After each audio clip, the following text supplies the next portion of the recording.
கல்யாணம் செய்திருக்கிறோம் கவுண்டரும் பையனையே. சத்தியம் சத்தியமே சின்னமலை சத்தியமே கல்யாணம் செய்கின்றோம் கவுண்ட வீட்டு பையனையே அப்படின்னு இந்த வரிகளை எங்கேயோ கேட்ட மாதிரி இருக்குல்ல. இந்த வரிகளுக்கு சொந்தக்காரர் வேற யாரும் இல்ல, கலைமாமணி KKC பாலு தான். சத்தியம் சத்தியமே சின்னமலை சத்தியமே. என்னது KKC பாலு கலைமாமணியா? ஒண்ணுமே புரியலையே. அதுதான் இங்க சூட்சமே. அதுக்கு முன்னாடி அது என்ன சின்னமலை சத்தியமே?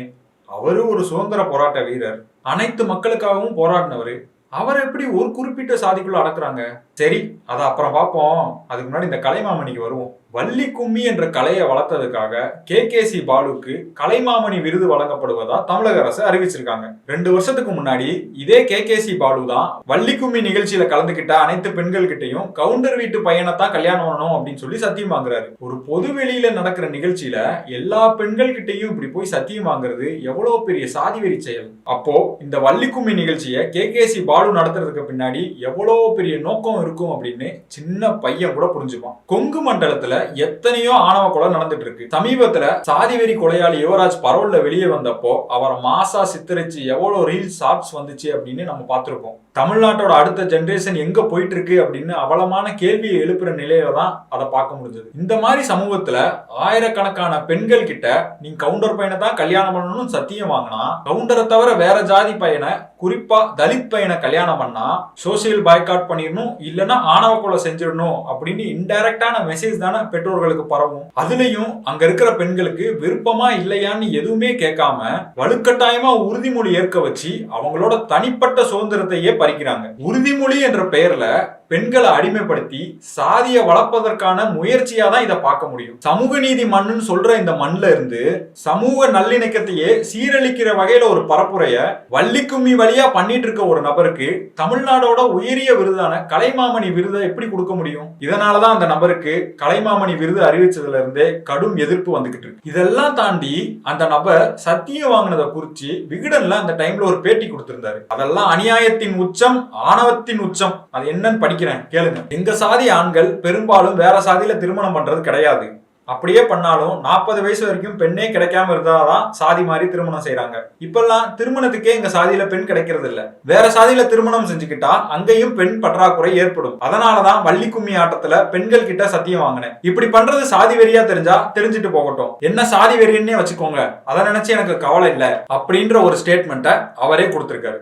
உண்மையிலே ஒரு சாதி வெறியனா ஒரு ஸ்டேட்மெண்ட்டை சொல்லிட்டு, சாதி வெறியன்னு நீங்க என்ன நினைச்சா நான் சாதி வெறியனாவே இருந்துட்டு போறேன்னு தைரியமா ஒரு ஸ்டேட்மெண்ட்டை சொன்ன ஒருத்தருக்கு கலைமாமணி விருது கொடுத்து எதை பெருமைப்படுத்த போறீங்க? இல்லனா சாதி வெறிக்கு ரெகக்னேஷன் கொடுக்க போறீங்களா? இப்படி விருது கொடுத்துட்டு எப்படி சமூக நீதி அரசுன்னு அதை கிளைம் பண்ண முடியும்? அடுத்ததா வள்ளி கும்மினா என்னங்கிறதுக்கு வருவோம். 18ஆம் நூற்றாண்டுல இருந்தே தமிழகம் முழுவதும் பல்வேறு நடனங்கள், கும்மிகள் ஆடுவது பதிவு செய்யப்பட்டிருக்கு. அதுல கடவுள் முருகன் மற்றும் அவரது மனைவி வள்ளி பிறப்பு முதல் திருமணம் வரை உள்ள வாழ்க்கையை பாடலாக பாடி ஆடுவதுதான் வள்ளி கும்மி. இதை தென் மாவட்டங்கள்ல நாடார், சாம்பவர், வேடுவர் இப்படி பல சமுதாய மக்கள் ஆடியதற்கான வரலாற்று பதிவுகள் இருக்கு அப்படின்னு ஆய்வாளர் ஆக்கா பெருமாள் சொல்லியிருக்காரு. ஆனா இப்போ இந்த வள்ளி கும்மி ஒரு சமுதாயத்துக்கு மட்டும்தான் அப்படிங்கிற வழக்கத்தை பரவலா பரப்பிட்டு வராங்க. இப்போ அழிந்து போன இந்த கலையை மீட்டெடுத்தாருன்னு சொல்லிதான் KKC பாலுக்கு கலைமாமணி விருதே கொடுக்கறாங்க. ஒரு கலை அப்படிங்கிறது சமத்துவத்துக்கானதா இருக்கணும், அடுத்து எல்லாருக்குமானதாகவும் இருக்கணும். விருப்பப்பட்டா யார் வேணாலும் கத்துக்கலாம், யார் வேணாலும் யார் கூட சேர்ந்தும் ஆடலாம் அப்படிங்கிற மாதிரியும் இருக்கணும். ஆனா இன்னைக்கு KKC பாலு ஆட்கள் மாதிரி நடத்தக்கூடிய வள்ளி கும்மியில அந்த மாதிரி சமத்துவம் இருக்கா?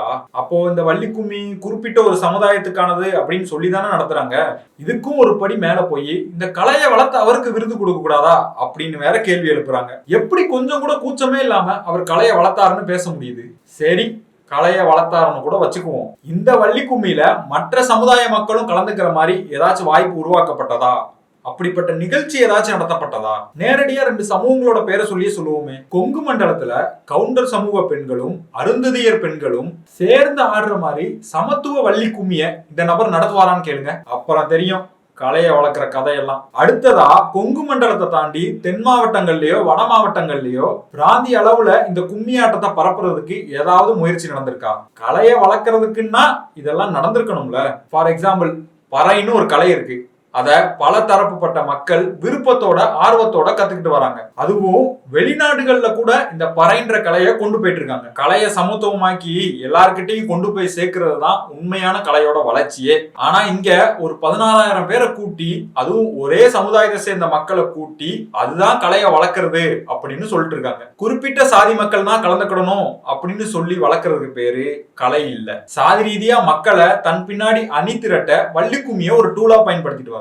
பெரியார் சிந்தனைகளை, சமூக நீதி சிந்தனைகளை நாடகம் போட்டு வளர்த்த பொம்மலாட்ட கலைஞர் மு. கலைவாணனுக்கு கலைமாமணி விருது அறிவிக்கப்பட்டிருக்கு. அதே வரிசையில சாதிக்காக ஒரு கலையை வளர்த்த நபருக்கும் இதே விருது அறிவிக்கப்பட்டிருக்கு. அப்படின்னா இதை உயரிய விருதுன்னு எப்படி ஏத்துக்க முடியும்? KKC பாலுக்கு கலைமாமணி விருது கொடுப்பீங்க அப்படின்னா அடுத்து கலைமாமணி பெறப்போறவங்க பட்டியல்ல இவங்களையும் சேர்த்துக்கலாமா? கவுண்டம்பாளையன்னு ஒரு காவியத்தை எடுத்த ரஞ்சித், மோகன்ஜி, ஏன் ஆணவ கொலை குற்றவாளி யுவராஜ் அப்படின்னு இன்னும் வேற யாரெல்லாம் சேர்த்துக்கலாம் அப்படின்னு கமெண்ட்ஸ்ல சொல்லுங்க. வள்ளிக்கும்மி மூலம் வேறு சாதி ஆண்களை திருமணம் செய்ய மாட்டோம் என சத்தியம் வாங்கும் சாதியவாதி பாலுவுக்கு கலைமாமணி விருது அறிவிக்கப்பட்டிருப்பது சாதியத்தை ஊக்கப்படுத்தும் செயல். இந்த கலைமாமணி விருதை அரசு உடனடியாக திரும்ப பெற வேண்டும். மேலும் சாதியத்தை பரப்பி வரும் வள்ளிக்கும்மியை தடை செய்ய வேண்டும்னு சொன்ன VCK துணை பொதுச் செயலாளர் வன்னியரசு மேல அவ்வளோ வெறுப்பு பிரச்சாரம் பண்றாங்க சோசியல் மீடியால. ஆனா வள்ளிக்கும்மி ஆட வந்த பெண்கள் கிட்ட சத்தியம் வாங்குறது நியாயமா தெரியுது. இதுக்கெல்லாம் என்ன பேர் சொல்றதுன்னே தெரியல. நம்ம 2025ல இருக்கோம். இன்னும் சாதியை ஆதரிச்சு அதுக்காக ஒரு கலையை வளர்த்த ஒரு நபருக்கு கலைமாமணி விருது வழங்குவீங்க அப்படின்னா கல்வியில் சிறந்த தமிழ்நாடுன்னு ஒரு கூட்டத்தை நடத்தி நம்ம பேசிட்டு இருக்கிற பாசிட்டிவ் விளைவுகள் இருக்குல்ல, அதெல்லாம் எதிர்காலத்துல பேசுறதுக்கு இல்லாமலே போயிரும்.